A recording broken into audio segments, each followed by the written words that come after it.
थाने Belapur highway के मरम्मत और सुधार के नाम पर 3 ऐसे टेंडर निकाले गए हैं जिस पर विवाद पैदा हो गया है।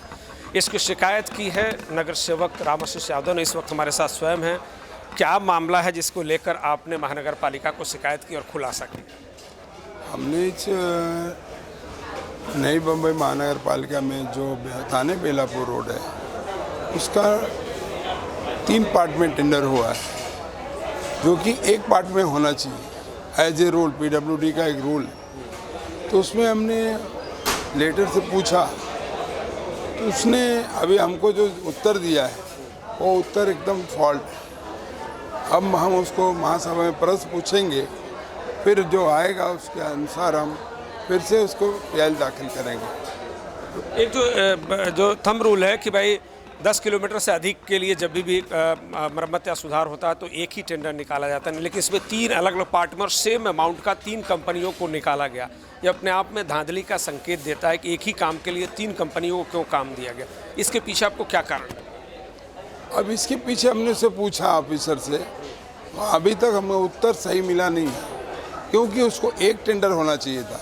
उसने 3 क्यों है ये मैंने पूछा तो उसने एक जवाब दिया कि ये बहुत पहले का काम है, ये वर्क ऑर्डर हो चुका है। बोला ठीक है, फिर मैं विधानसभा में प्रश्न पूछता हूँ, फिर वहाँ भी वही उत्तर देना। जो कहा गया है उसमें मैंने जो जवाब पढ़ा है कि अपग्रेडेशन के लिए है, जबकि सच्चाई ये है कि वो मरम्मत और सुधार के लिए है। आपको लगता है महानगर पालिका ने आपको जवाब देने में एक भ्रामक जानकारी दी है, गलत जानकारी दी है, जानबूझ के उस सच्चाई को छुपाने की कोशिश की? हाँ, उसने ऐसा है कि जो हमें उत्तर मिला है वो सिर्फ भ्रमित करने के लिए मिला है, इसके आगे कुछ करेंगे नहीं। हमने बोला हम इसको महासभा में पूछेंगे, उस उत्तर आने के बाद हम क्या करेंगे वो आगे करेंगे। प्राइमा फेसी यानी प्राथमिक तौर पर आपको लगता है ये बहुत बड़ा एक घोटाले जैसा है या भ्रष्टाचार है बड़े पैमाने पर? नहीं है, तो है ही है, भ्रष्टाचार बड़े पैमाने पर है। और बहुत से भी ऐसे हैं कि 5 साल में ऐसे हुए हैं कि उसके बड़े बड़े रूप हैं उसमें भ्रष्टाचार के। बहुत सी चीज़ें ऐसी हैं कि जो 5 साल के दरमियान क्या हुआ है किसी ने ध्यान नहीं दिया। खुद हमसे कुछ एक्सपर्ट बता रहे थे कि थाने बेलापुर रोड की हालत एकदम सही है, इसके बावजूद भी 214 करोड़ का इस तरह का कॉन्ट्रैक्ट निकालना अपने आप में बड़े घोटाले का संकेत।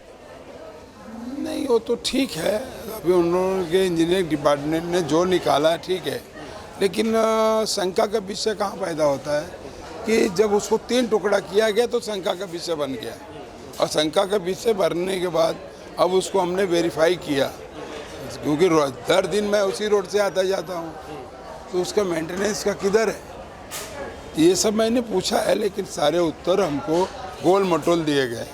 तो इसके लिए हम महासभा में इस प्रश्न को उठाएंगे, उस उत्तर आने के बाद आगे की कार्रवाई करेंगे।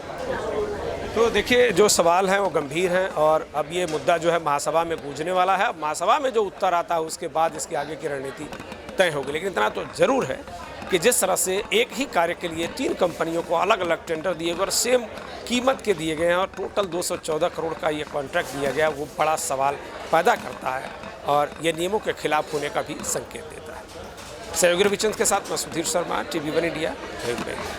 लेटेस्ट अपडेट्स और ताजा तरीन खबरों के लिए TV1 इंडिया लाइव को सब्सक्राइब कीजिए और नोटिफिकेशन पाने के लिए बेल आइकॉन को दबाना मत भूलिए।